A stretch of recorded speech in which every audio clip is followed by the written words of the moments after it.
when my parents and brother brushed off my 10-year-old son's broken arm and said, "We don't have time for the ER," they still forced him to walk around with it for 3 hours. I didn't yell. I didn't argue. I just made one quiet move. And 4 days later, they were the ones freaking out in pure panic. Imagine this. Your own family, your parents, your brother, staring at your 10-year-old son, crumpled in pain with a shattered arm. And their first response? "We don't have time for the ER." They forced him to walk on it for 3 agonizing hours. The rage, the gut-wrenching horror I felt when I found out was indescribable. But I didn't scream, I didn't argue. I just made one quiet, deliberate move. And 4 days later, the tables had turned. They were the ones in a cold sweat, absolutely consumed by panic. My son, Leo, is my entire world. He's 10, with eyes that sparkle and a kindness that just melts your heart. Me? I'm 31, a single mom, and our life together is usually a pretty smooth rhythm. But my relationship with my parents, Robert and Eleanor, and my younger brother, David, complicated. That's an understatement. So, when a work conference meant I had to leave Leo with them for a weekend, my stomach was in knots. A sickening dread twisted inside me. I never, not in my wildest nightmares, imagined that just 3 days later, I'd be watching my precious boy recover from emergency surgery for a broken arm. A broken arm my own family had forced him to keep using for 3 hellish hours. We didn't have time for the ER, they'd casually told him. Being a single mom isn't easy, but Leo and we'd found our groove. After my divorce from Tom 5 years ago, I poured everything I had into making sure Leo felt secure and loved. Tom's job took him far away, and while he sent child support, his visits were, well, sporadic. Leo, bless his heart, always understood. He's always been wise beyond his years, but I'd worked double time, doing my best to be both mom and dad. My relationship with my parents? Always strained. Robert and Eleanor live on this beautiful lakeside property, a couple of hours from our city apartment. It's this picturesque wooden cabin with a private dock and forest trails, the kind of place Leo absolutely adores. But beneath that perfect, storybook exterior, a much colder reality always simmered. Growing up, I was never quite enough. My dad, Robert, a retired surgeon, demanded perfection. My mom, Eleanor, a former school principal, scrutinized every single decision.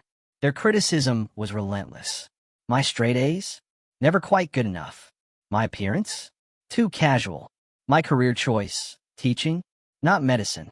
Even now, at 31, with a master's degree and a stable job as a high school English teacher, I still felt like that insecure 16-year-old whenever I was around them. Then there's my brother, David, 3 years younger, yet somehow always above reproach. The golden child. The boy wonder who followed Dad's footsteps into medicine. David could do no wrong. I, apparently, could do no right. When he became an orthopedic surgeon, just like Dad, you would have thought he'd cured cancer, judging by my parents' reaction. Despite all of it, I maintained contact, because I truly believed Leo deserved to know his grandparents, his uncle. And in their own way, they adored him. Leo loved fishing with Grandpa Robert, baking with Grandma Eleanor, and listening to Uncle David's wildly exaggerated hospital stories. I tried my best to shield him from their subtle criticisms, the very same ones that had chipped away at my own self-worth for decades. For the most part, I succeeded. So when my principal selected me to represent our school at an educational conference in Chicago, a huge step towards the department head position I'd been working so hard for, I reluctantly arranged for Leo to stay with my parents. It was just for the weekend. "It's only 3 days, Mom," Leo said, packing his favorite comic books. He was 10, still my little boy, but blossoming into his own person. His brown hair a little messy, his blue eyes sparkling with excitement. "I'll be fine. Plus, Grandpa said we might go hiking to the waterfall." I check his suitcase, tucking in an extra hoodie. April in Minnesota, it's unpredictable. "I know you'll be fine, sweetie," I said, trying to push down this growing knot of anxiety. "Just remember your allergy meds every morning, and don't let Grandpa give you too much sugar before bed." "I know, Mom." He rolled his eyes playfully. "We've done this before." We had, but never for more than a day. Something about this trip felt different. Maybe it was the pressure of the conference. Or maybe it was David. He'd suddenly inserted himself into the weekend plans. He and his wife, Megan, were having issues, so he decided to stay at my parents' place to clear his head. David's presence always shifted the family dynamic, somehow making Robert and Eleanor even more dismissive of me. Friday afternoon, I drove Leo to the lake house. It looked beautiful, all crisp and fresh in early spring. The budding trees, glimpses of the lake that charming A-frame Dad had built before I was born. My parents greeted us on the porch. Mom, Eleanor, immediately started fussing over Leo's light jacket. "That's not nearly warm enough for the forecast," she criticized, ushering him inside. "I've laid out some appropriate clothes for the weekend." I bit my tongue so hard I almost tasted blood. Leo shot me a look, his eyes saying, "It's okay, Mom. I'll handle Grandma." Dad, Robert, barely acknowledged me. He was too busy telling Leo about the ambitious hiking trail he'd mapped out for Saturday. The waterfall is gorgeous this time of year with the snow melt. You'll need proper shoes, not those flimsy sneakers. "I packed his hiking boots, Dad," I said, setting Leo's suitcase in the guest room. "They're the ones you and Mom got him for Christmas." He nodded distractedly. "David's bringing steaks for dinner tomorrow. You should be here around noon." Of course, David's arrival was clearly going to be the highlight of their weekend. Before I left, I pulled Mom aside in the kitchen. "Mom, Leo sometimes gets homesick at night.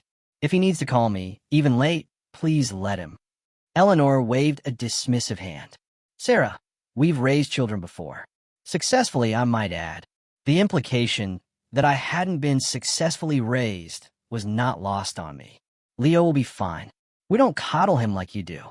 I swallowed my retort. "Also, he's been having some knee pain from soccer.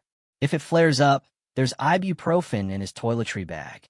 Robert was a surgeon for 35 years, and David is a doctor. Her tone was clipped, final. "I think we can handle a little knee pain." David arrived just as I was preparing to leave. He barely spared me a glance before sweeping Leo into a bear hug. "There's my favorite nephew, ready for an adventure weekend with a cool uncle." Leo laughed, and I forced a smile. David had always been good with Leo, if a bit overbearing. His gift-giving was excessive, his stories wildly exaggerated, his entire persona with him felt performative. But Leo adored him. "Drive safe, Sarah," was all David said to me as I hugged Leo goodbye. "Be good, sweetie. Call me tonight before bed, okay?" I whispered to Leo, "I love you more than anything." "Love you too, Mom. Don't worry so much. Your conference is going to be amazing." As I drove away, I watched Leo in my rearview mirror, waving enthusiastically from between my stern-faced parents and my smirking brother. That image, my bright, trusting son surrounded by the very people who would betray him so profoundly, would haunt me later. The Chicago conference started well. My presentation on innovative literacy techniques was scheduled for Saturday afternoon, and Friday's keynote speeches offered valuable networking. Still, I kept checking my phone, smiling at Leo's occasional text about Grandma's banana pancakes or the woodpecker he'd spotted. Friday evening, I called, just as I'd promised him. No one answered. I tried 3 times over 2 hours, my concern growing with each unanswered ring. Finally, around 9:30 p.m., my father called back. "Leo's already asleep," he said curtly. "We had a busy day getting the boat ready for summer, and he was exhausted. Could you wake him?" I asked, my voice tight. I promised I'd say goodnight. "Sarah, don't be ridiculous. The child needs rest, not to be disturbed because you're feeling insecure about being away." I swallowed my frustration. "Hard. Can you just have him call me first thing tomorrow? We're hiking early. He'll call you when we get back." Before I could protest, he hung up. Typical Robert. Deciding what was best for everyone, no consultation needed. I tried texting Leo directly, but the message never delivered. I reasoned it was the lake house's notoriously bad cell service and forced myself to focus on my presentation notes. What I didn't know then, what Leo would later recount to me through tears in a hospital bed, was the nightmare Saturday would bring. According to Leo, that Saturday morning began pleasantly enough. David arrived before breakfast, bringing donuts and an almost manic enthusiasm for the day's hike. My father had mapped out an ambitious trail, looping from their property to the waterfall and back, about 7 miles total. Leo was excited, but also clearly nervous about the distance. Maybe we should do the shorter trail, he'd suggested timidly over breakfast. Mom and I usually do the 3-mile one. Your mother coddles you? My father had scoffed. You're old enough for a real hike. Besides, David wants to see the upper falls. And so it was decided. What Leo wanted, what he felt comfortable with, was irrelevant. What David wanted was the priority. A family dynamic I knew all too well, one that always made my blood run cold. They set out around 9 a.m. Leo wore the proper hiking boots I'd packed, along with jeans and layers for the warming spring day. His backpack held water, trail mix, and his phone, which my mother promptly confiscated. No electronics in nature, Eleanor declared. This is family time. The first half of the hike went smoothly. They reached the waterfall by noon, eating the sandwiches Eleanor had packed. Leo later told me how beautiful the falls were, swollen with spring runoff, cascading dramatically over moss-covered rocks. It was on their return journey, about a mile from the waterfall, that everything went horribly, catastrophically wrong. The path narrowed, following a stream, becoming rocky and slick with spray from the rushing water. Leo was careful, but my father and David set a brisk pace ahead, with Eleanor close behind them. No one was watching. Leo's foot slipped on a moss-covered rock. His arm flew out to brace himself, and he landed hard on his side. He heard a sickening, awful crack from his forearm. The pain was immediate, overwhelming. Leo screamed, a sound that echoed through the quiet forest. My family rushed back to find him crumpled on the trail, clutching his right arm, tears streaming down his face. It's broken, he gasped. Something snapped. I heard it. David knelt beside him, his medical training finally, useful. He examined Leo's arm, which was already beginning to swell. Looks like a radius fracture, he concluded. We need to get him to an ER. Leo felt a momentary wave of relief. Uncle David was a doctor. He would help. They would call his mom, me, and everything would be okay. But then, my father checked his watch. We have dinner with the Hendersons at 7 o'clock, he reminded Eleanor. We'd never make it to the hospital and back in time. Can't we cancel? Leo sobbed, his voice thin with pain. It really hurts. Eleanor's lips thinned. The Hendersons are your grandfather's oldest friends. We've had this dinner planned for months. Leo looked to David, desperate, hoping his uncle, the doctor, would finally insist on proper medical care. Instead, David shrugged. It's probably just a hairline fracture. Not a big deal. We can ice it at the house and reassess. But how will I manage? Leo asked, the pain making him dizzy. I can't use this arm. The solution my family devised still makes my blood boil when I think about it. My father fashioned a makeshift walking stick from a branch. David, the doctor, declared that walking it off might actually be good, claiming weight-bearing fractures heal better. A dangerously oversimplified, completely irresponsible medical assertion. And Eleanor? She simply stated they didn't have time for dramatics. No one carried him. No one went for help. Instead, they forced my 10-year-old son to keep moving for 3 agonizing hours back to the house, trying to manage a broken arm by himself. Leo described that journey as a blur of unimaginable pain. Every movement sent fresh jolts through his arm. He cried until he had no tears left, then continued in silent suffering. He begged for his phone to call me. They refused. He asked to rest. They allowed only brief, grudging stops, hurrying him along with reminders of that precious dinner engagement. By the time they finally reached the house, Leo's arm was grotesquely swollen, his skin mottled with bruising from wrist to elbow. He couldn't use it all.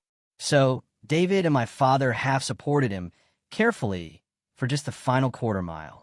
At the house, their treatment consisted of ice, ibuprofen, and elevating his arm on pillows in the guest room. Eleanor brought him soup and crackers, then left him alone while they all showered and dressed for dinner. We'll only be gone a few hours, my mother told him. There's water by your bed and the TV remote. Try to rest. Leo, in excruciating pain and feeling utterly abandoned, watched through the window as all 3 of them drove away to dinner. He was completely alone with a broken arm in a house 2 miles from the nearest neighbor. He tried using the landline to call me, only to discover it was dead. A tree had fallen on the line earlier that week, a detail my family had conveniently forgotten to mention. With no cell phone, no working landline, and no way to call for help, Leo lay in bed, alternating between tearful agony and stretches of exhausted unconsciousness. Meanwhile, I was texting and calling from Chicago, growing increasingly frantic as Saturday evening stretched into night with absolutely no word from my family or son. By Sunday morning, I was beside myself with worry. No calls, no texts, nothing. Not since Friday afternoon.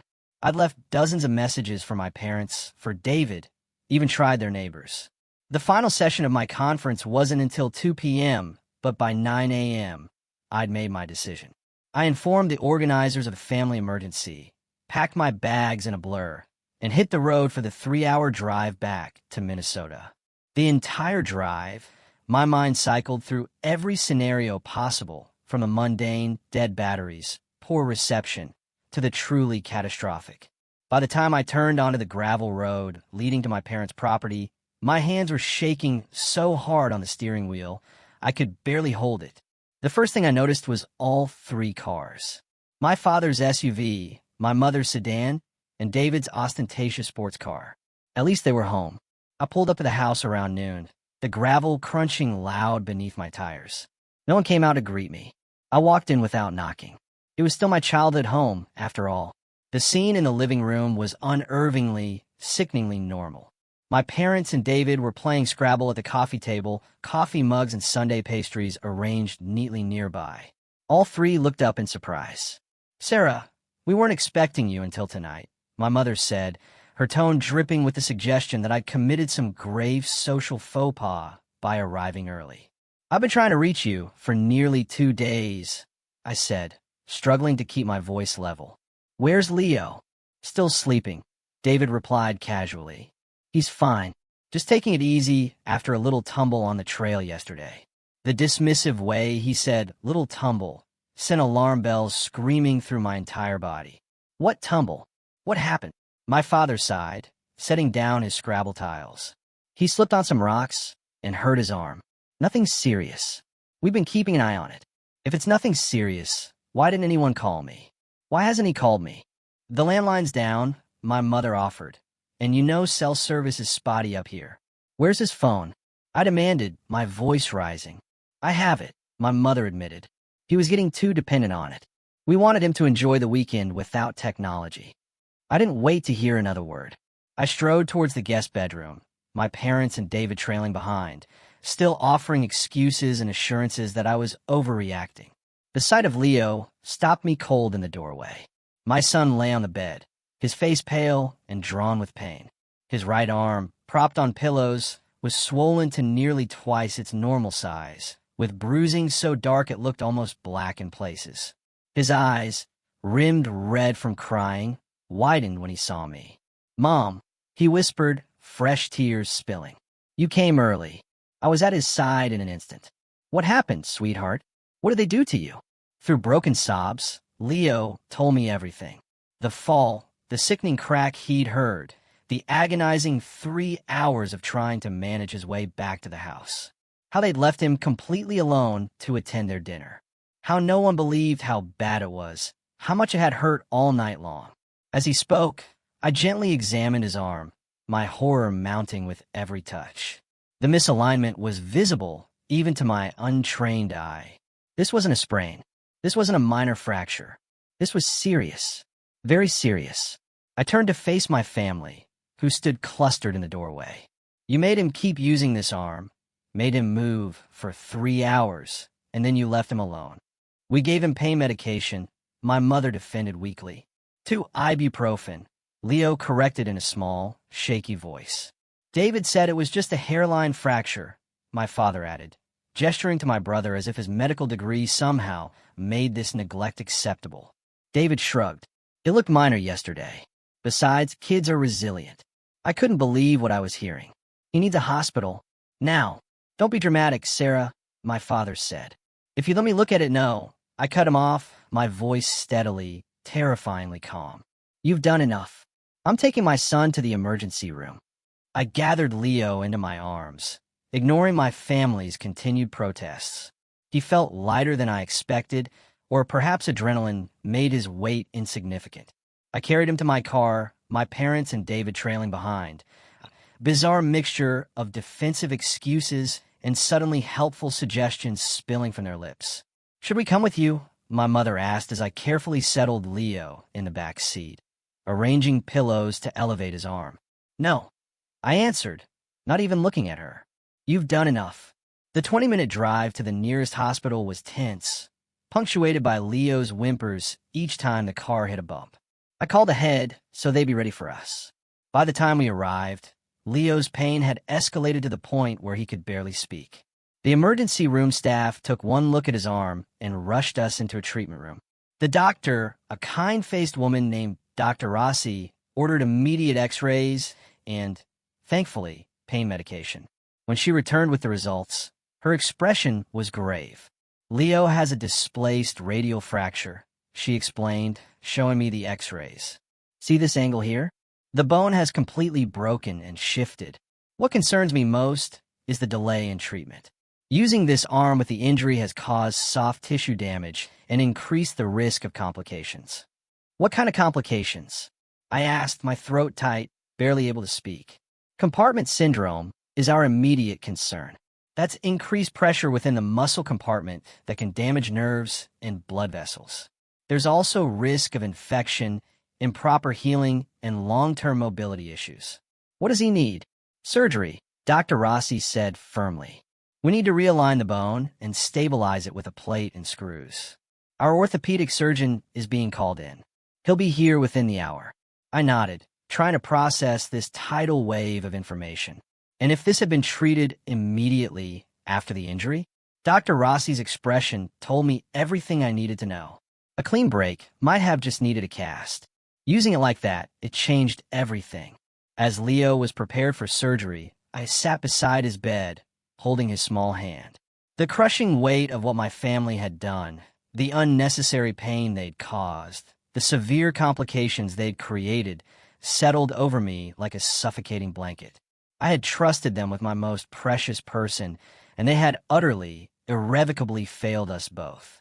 When my parents and David appeared in the doorway of the treatment room an hour later, I felt nothing but cold, crystalline rage. The pediatric orthopedic surgeon, Dr. Miller, arrived promptly. After examining Leo and reviewing his x-rays, he confirmed what Dr. Rossi had told us. Leo would need emergency surgery to repair the displaced fracture and address the soft tissue damage caused by using the arm with a broken bone. "We'll need to place a plate and several screws," he explained. "In a child his age, we typically try to avoid such invasive measures, but the displacement is severe and there's significant soft tissue involvement." Leo squeezed my hand, his eyes wide with fear. "Will it hurt?" Dr. Miller's expression softened. "You'll be asleep for the surgery, and we'll manage your pain carefully afterward. The good news is that young bones heal remarkably well. With proper care and physical therapy, you should regain full function." As they prepared to take Leo to surgery, I kissed his forehead, promising to be right there when he woke up. The moment they wheeled him away, I turned, my entire body rigid, to face my family, who were still hovering awkwardly by the door. "Sarah, don't you think you're overreacting?" My father began. "Surgery seems extreme. If they just let me examine him properly." "Stop," I said, my voice low and controlled, a dangerous whisper. "Just stop. We didn't know it was this serious," my mother interjected. "Leo didn't indicate it was this bad. He was crying in pain for hours." I countered, the whisper gone. "He heard the bone break. He told you it was broken." "Kids exaggerate," David said with a dismissive wave, like brushing away a fly. "I see it all the time in my practice. They come in thinking they're dying when it's just a sprained ankle." Something inside me snapped.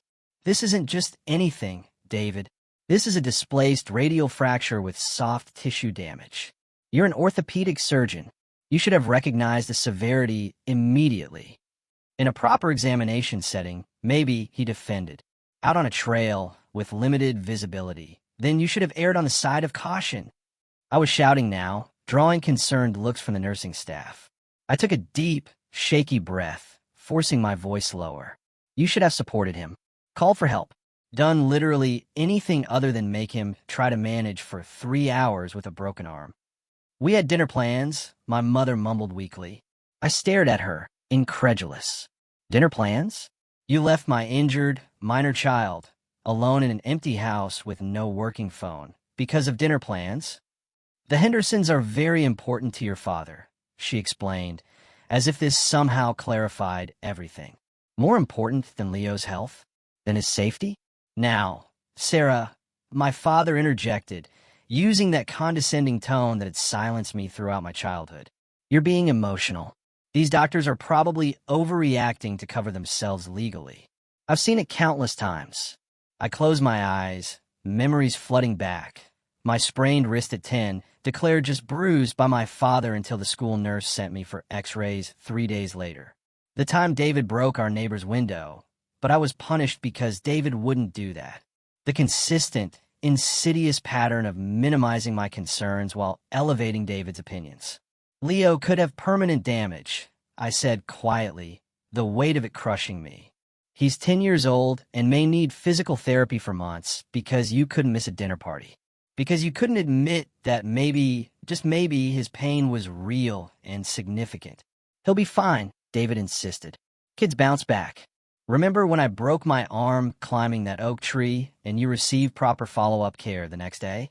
I reminded him, my gaze fixed. You weren't forced to try and use your arm to climb back down the tree on your broken arm. The waiting room fell utterly silent. A nurse approached cautiously. Your son's in surgery now. It should take about 2 hours. There's a private waiting area for families if you prefer. I nodded gratefully. Thank you. As I gathered my purse to follow her, my mother stepped forward. We'll wait with you. I stopped. I turned to face all three of them. In that moment, with Leo in surgery, I saw my family with complete, devastating clarity, perhaps for the very first time. These people, bound to me by blood, had repeatedly shown me who they were. I just hadn't been willing to believe it until they endangered my son. No, I said, my voice shockingly calm. You won't. Sarah, be reasonable, my father started. Reasonable? I laughed, a hollow, bitter sound. Was it reasonable to make Leo keep moving with a broken arm? Was it reasonable to leave him alone in agony without a working phone? Was it reasonable to prioritize a social engagement over a child's health and safety? We made a judgment call, David defended. It's easy to criticize in hindsight. A judgment call? I repeated. Well, I'm making one now. I want you to leave. My mother's face crumpled. But Leo will want me here when he wakes up. He doesn't need to see the people who ignored his pain and caused him additional suffering. You're being dramatic, my father said dismissively. As usual. Maybe I am, I conceded. But I'm also his mother. And right now, that means I need to protect him. Even from family. Especially from family. David stepped forward, his expression hardening, his eyes flashing. You know, this attitude is exactly why Tom left. You always blow everything out of proportion. The low blow was meant to hurt me, to make me back down as I had so many times before. But something was different now. Instead, I felt an odd, unwavering sense of calm. Leo is having emergency surgery because you, a trained orthopedic surgeon, decided a dinner party was more important than properly treating his broken arm. That's not blowing things out of proportion, David. That's stating facts. I met his gaze steadily. Now, please leave. All of you. My father's face reddened with anger. If we leave now, don't expect us to come back. It was meant as a threat, but it felt like freedom. I don't. As they stormed out, muttering about ingratitude and overreaction, I felt no satisfaction. Only a bone-deep weariness, and an even deeper concern for Leo. The surgery lasted nearly 3 hours, longer than expected due to the complexity of the repair. When Dr. Miller finally came to update me, his expression was cautiously optimistic. We've stabilized the fracture with a plate and screws, he explained. There was significant soft tissue damage that needed attention, but we're confident we've addressed all the issues. He's in recovery now and doing well. Long-term prognosis. I asked, my voice raw. With proper follow-up care and physical therapy, he should regain full function. He'll need to be in a cast and have limited use for at least 6 weeks, followed by a graduated return to activities. The hardware may need to be removed in a year or so once healing is complete. I nodded, a wave of profound relief washing over me. Can I see him? Leo was groggy from anesthesia when I entered the recovery room. His right arm was immobilized in a temporary splint until the swelling subsided enough for casting. His face brightened slightly when he saw me. "Mom," he whispered, "you're still here." I took his hand, careful of the foreline. "Of course I am, sweetheart. I'm not going anywhere." He glanced around the room. "Where's Grandma and Grandpa and Uncle David?" I hesitated, uncertain how much to share in his fragile state. "They had to go, honey, but don't worry about that now. You just focus on resting." Leo's eyes filled with fresh tears. "They didn't believe me, Mom. I told them how bad it hurt, but they said I was being dramatic. Uncle David said I was fine." I swallowed hard, fighting back my own tears. "I believe you, Leo. I always will. And I'm so sorry this happened." As he drifted back to sleep, still holding my hand, I made a silent promise to both of us. This would never happen again. No matter what it took, I would protect him, even if that meant cutting ties with the family who had betrayed us both so profoundly. The days following Leo's surgery were a blur of hospital rooms, medication schedules, and logistical challenges. Leo remained hospitalized for 3 days, his arm now encased in a temporary splint while the swelling subsided. I slept in the uncomfortable recliner beside him. Once I explained the circumstances, the staff went above and beyond to support us. Leo's teachers arranged to send assignments so he wouldn't fall behind. Our community, the real one, made of friends and colleagues rather than blood relations, rallied around us. My parents and David made no attempt to visit during Leo's hospital stay. Instead, they launched a campaign of texts and voicemails that cycled between defensive justification and accusatory deflection. My mother claimed they were giving us space. My father insisted the doctors had overreacted with unnecessary surgery. David suggested that Leo's recovery would have been simpler if you hadn't rushed him to the ER and let me handle it. I read these messages with a strange, numb detachment, as if they were artifact from a past life. Each one only confirmed that I'd made the right decision in asking them to leave. The only family member who reached out with genuine concern was my Aunt Carol, my father's sister. She and my father had been estranged for years, a situation I now understood with crystal clarity. When she called after somehow hearing about Leo's injury, her first words were, "What can I do to help?" Carol lived 3 hours away, but offered to drive up the following weekend. "I'm not surprised, Robert, and Eleanor handled this poorly," she said bluntly. "They did the same thing when you broke your collarbone at soccer camp. Told you to tough it out for 2 days before your coach insisted on an x-ray." I had almost forgotten that incident, buried beneath years of similar dismissals. I thought that was normal, I admitted. I thought all families worked that way. "It's not normal," Carol assured me. "It's neglect, plain and simple." When we finally brought Leo home from the hospital, our apartment presented new challenges.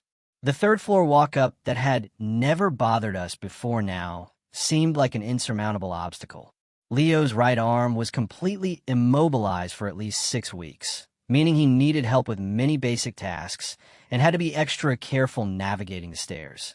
That first night home, I helped him bathe, change, and settle in a bed. Both of us exhausted from the ordeal. As I tucked him in, Leo asked the question I'd been dreading.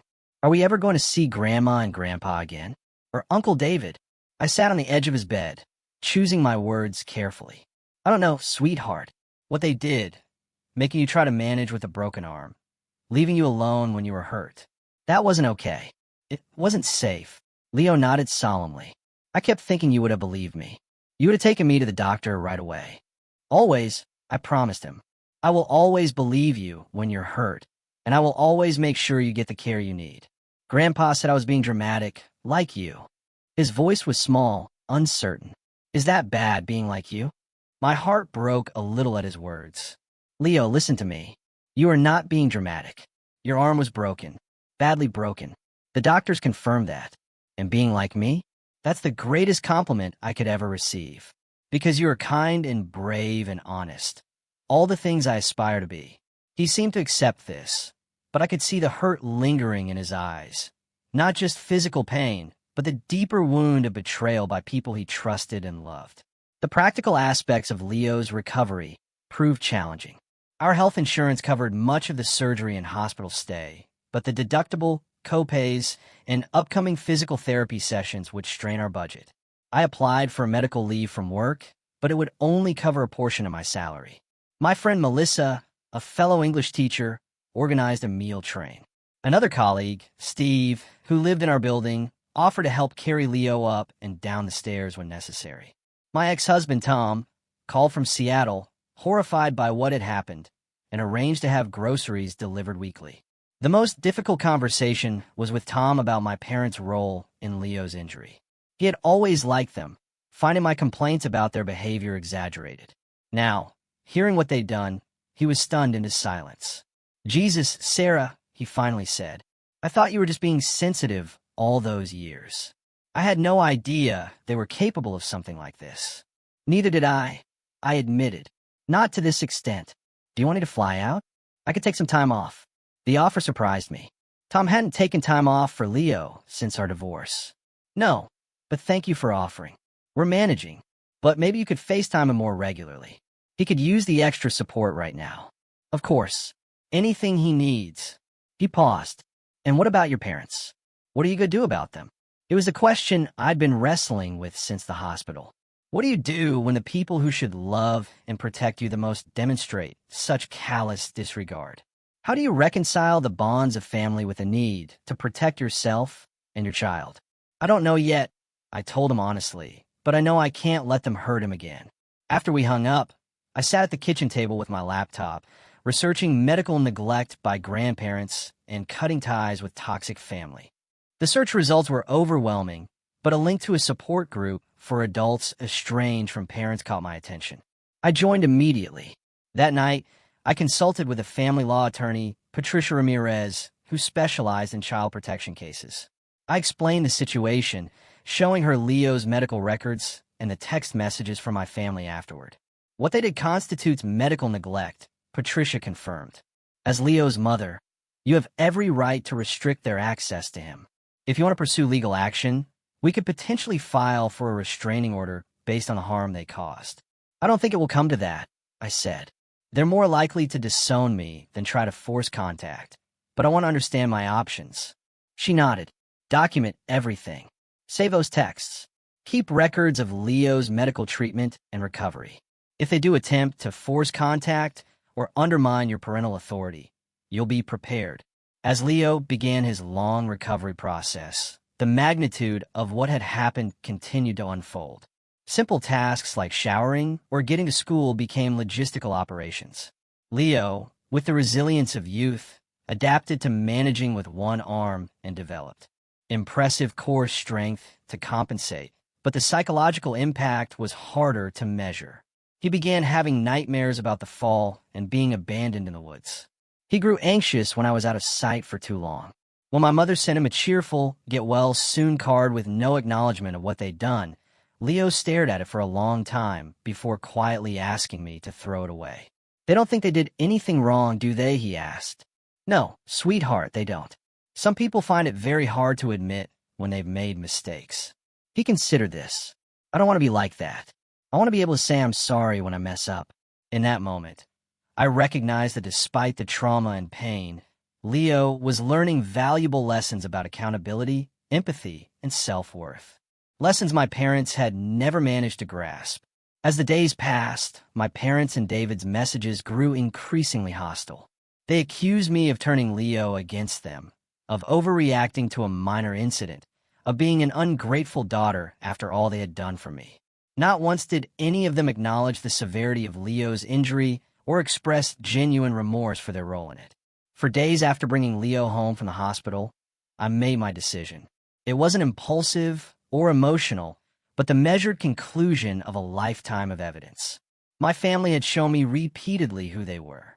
It was time I believed them. I sat at our kitchen table with a legal pad, Leo's medical records, and a sense of calm determination. My son was napping in his room, the morning's physical therapy session having exhausted him. His temporary splint had been replaced with a full cast, bright blue at his request, already accumulating signatures from the few visitors we'd welcomed. I began drafting a letter. Not an angry tirade or emotional plea, but a clear, factual account of what had happened and what would happen next. I included copies of Leo's x-rays and the surgical report with key phrases highlighted: displaced radial fracture, soft tissue damage due to using the arm with the injury, delayed medical treatment, complicating recovery.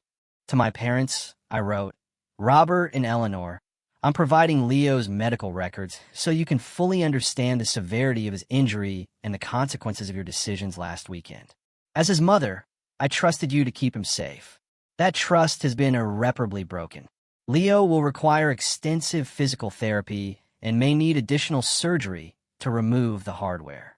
He will miss the remainder of his soccer season and possibly the start of next year's. At 10 years old, he has experienced unnecessary pain and trauma that could have been avoided with basic compassion and appropriate medical attention. After considerable reflection, I've decided to terminate our relationship. This isn't a temporary cooling-off period or an emotional reaction. It's a necessary step to protect Leo from further harm. Do not contact Leo directly through any means. Do not contact me except through the legal representative copied on this letter. Do not visit our home or Leo's school. Do not attempt to use other family members as intermediaries. If you violate these boundaries, I will pursue legal protection without hesitation. I don't make this decision lightly. It comes after a lifetime of dismissal, favoritism, and emotional manipulation that I allowed to continue because I believed family connections were inherently valuable. Leo's broken arm has broken that illusion as well. Sarah, to David, I wrote a similar letter, adding, as a medical professional, your failure to properly assess and advocate for Leo's injury is particularly inexcusable. You prioritized dinner plans over a child's broken arm. Your medical license may permit you to practice, but your judgment that day revealed a fundamental lack of compassion and professional ethics that no credential can disguise. I sent the letters by certified mail, ensuring delivery confirmation. Copies went to my lawyer, Patricia, who had helped me draft the legal language. I also changed both our phone numbers and email addresses, creating new ones that only trusted friends and colleagues would receive. Leo watched me place the letters in the mailbox outside our apartment building, his expression solemn beyond his years. Is this forever? He asked as we made our slow way back up the stairs, he gingerly protecting his arm, me carrying his backpack. I don't know. I answered honestly. Right now, we need space to heal. You physically, both of us emotionally. Someday, if they can truly understand what they did and take responsibility, maybe things could be different. But that would require them to change in ways they've never shown the capacity for. He nodded thoughtfully. I'm sad, but also relieved. Is that weird? Not at all. It's exactly how I feel, too. The responses came quickly and predictably. My father's lawyer contacted Patricia with veiled threats about my mental stability and parental alienation. My mother sent a tearful voicemail to my school office, the only number she still had, begging to speak to Leo just for a minute. David sent a scathing email to my new address. How he found it, I'll never know, accusing me of professional slander and threatening legal action of his own. None of them acknowledged the harm they'd caused. Patricia handled the legal threats efficiently, responding with copies of Leo's medical records and statements from his doctors about the impact of delayed treatment. The threats quieted after that, though the emotional manipulation attempts continued sporadically. Meanwhile, Leo's recovery progressed slowly but steadily. 6 weeks with his arm immobilized in a cast turned into partial use with a special brace. Physical therapy 3 times a week helped him regain strength and mobility. His therapist, Diane, incorporated psychological support as well, helping Leo process the betrayal he'd experienced alongside the physical trauma.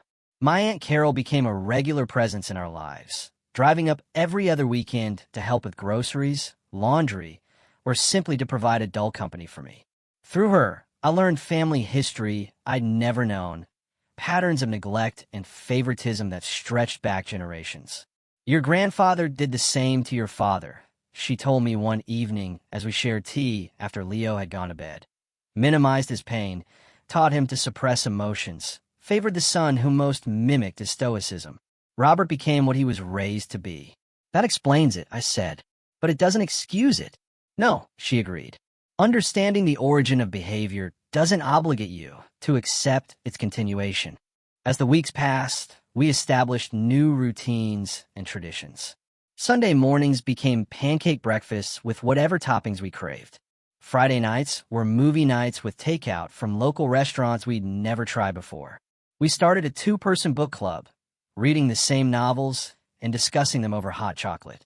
In place of the family we'd lost, we strengthened connections with the people who showed up for us consistently. My colleagues who covered classes when Leo had appointments, neighbors who helped with stairs and errands, even Tom, who surprised us both by flying in for a long weekend to see Leo and help with household projects I'd been postponing. 3 months after surgery, Leo returned to school full-time. His mobility was still limited, but the brace allowed his independence. His friends had been supportive throughout, visiting with homework and gossip, making him feel included despite his absence. His teachers accommodated his needs without making him feel singled out. The support group for adult children of toxic parents became an invaluable resource. Through their stories, I recognized patterns in my own upbringing that I'd normalized. The constant criticism disguised as concern, the dismissal of my feelings, the golden child/scapegoat dynamic between David and me. I began to understand that cutting ties wasn't an act of vengeance, but of self-preservation. 6 months after the incident, Leo had his hardware removal surgery, a less invasive procedure with a quicker recovery time. By then, we had received no direct contact from my parents or David for nearly 3 months, though I occasionally heard through mutual acquaintances that they were telling a very different version of events, casting themselves as victims of my unstable behavior and overprotectiveness. I found I no longer cared what they said. The truth was in Leo's medical records and the scar on his arm, in the therapy sessions he still attended. The truth was in our daily lives, which had grown more peaceful and authentic without the constant undercurrent of criticism and judgment. On the day Leo was cleared to return to all normal activities, including soccer practice, we celebrated with a special dinner at his favorite restaurant. As we shared a dessert, he looked up at me with an expression of quiet contemplation. "Mom, I've been thinking about Grandma and Grandpa and Uncle David." My heart skipped. "What about them, sweetie?" "I don't miss them as much as I thought I would." He traced patterns in the chocolate sauce with his spoon. "Is that terrible to say?" "Not at all," I assured him. "Relationships should add value to your life, not drain it. Even family relationships. I miss the idea of them," he continued. "Like having grandparents who come to school concerts and an uncle who teaches me cool stuff. But the real them, they made me feel small, like my feelings didn't matter. They made me feel that way too, I admitted, for most of my life." He nodded, understanding beyond his years. "I'm glad we don't feel that way anymore." As we walked home that evening, Leo moving confidently without a limp, I realized we had both healed in ways that extended far beyond his physical recovery. We had rebuilt our sense of worth, our understanding of healthy relationships, and our definition of family. The painful incident had forced a reckoning that was long overdue, and through that crucible, we had emerged stronger. Not despite the absence of my parents and brother, but because of it. 6 months after Leo's broken arm, our lives had found a new normal. His physical recovery had progressed remarkably well, as Dr. Miller had predicted. The second, less invasive surgery to remove the hardware had gone smoothly, leaving only a faint scar where the plate and screws had been. He'd returned to soccer, his coach easing him back with modified training sessions before clearing him for full participation. The emotional healing took longer for both of us. Leo still occasionally had nightmares about the fall and being abandoned in the woods. Certain triggers, particular tone of voice, the smell of pine forests, even the sound of Scrabble tiles clicking together, could momentarily transport him back to that painful weekend. But with therapy and time, these moments grew less frequent and less intense.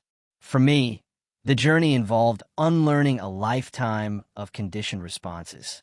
I found myself anticipating criticism that no longer came, defending decisions no one was questioning, apologizing for taking up space I had every right to occupy.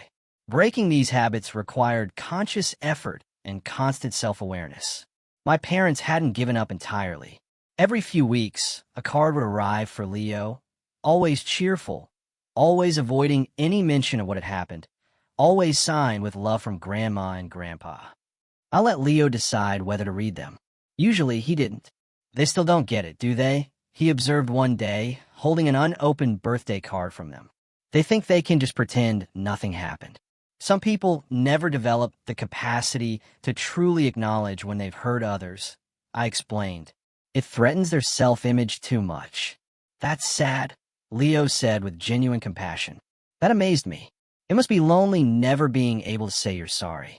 David had apparently moved on completely. According to my Aunt Carol, he told extended family that I had mental health issues and had cut everyone off for no reason. Few believed him, especially after Carol quietly shared the actual circumstances. But it didn't matter. David's inability to acknowledge his role in harming Leo only confirmed we were better off without him. The most persistent attempts at contact came from my mother. She left messages with mutual friends, sent letters to my school, even approached Leo's soccer coach at a game. Though thankfully the coach, aware of the situation, politely but firmly refused to get involved. My mother's messages always followed the same pattern. She missed us. She loved us. She didn't understand why I was being so extreme. And couldn't we just move past this unpleasantness? Not once did she acknowledge what they had done or offer a genuine apology. I maintained the boundaries I'd established. The legal letters had done their job. None of them came to our home or tried to contact Leo directly, but the emotional campaign continued with my parents positioning themselves as wounded victims to anyone who would listen. Through the Adult Children of Toxic Parents support group, I learned this was a common tactic, what some members called the missing reasons. My parents genuinely couldn't comprehend why I had cut contact, because acknowledging the real reason would require them to see themselves as people who had harmed a child. That recognition was simply not compatible with their self-image. Understanding this dynamic didn't make it easier, exactly, but it did help me stop expecting an acknowledgement that would never come. I stopped hoping for the dramatic moment of realization, the tearful apology, the healing reconciliation that movies had taught me to expect. Instead, I focused on building a life where such recognition wasn't necessary for our happiness. Leo and I established new traditions to replace the old ones. Instead of tense holidays at my parents' lake house, we hosted small gatherings with friends in our apartment. For Thanksgiving, we volunteered at a local shelter before enjoying our own meal with Melissa and her family. Christmas became a cozy celebration just for the two of us, with a trip to a nearby resort for skiing once Leo was fully recovered. Of course, my Aunt Carol remained our strongest family connection, visiting regularly and sharing stories about my grandparents and great-grandparents that helped me understand the generational patterns at play. Through her, Leo maintained a sense of family history and belonging without the toxic elements my parents had introduced. Perhaps the most surprising development was my relationship with Tom. Our divorce had been amicable but distant, with him pursuing his career across the country while I raised Leo. After the incident with my parents, however, he became more present in our lives, calling Leo regularly, visiting when he could, even helping financially with his medical expenses beyond his required child support. I should have been there more, he admitted during one visit. Seeing how your parents failed Leo made me realize I've been failing him too, just in a different way.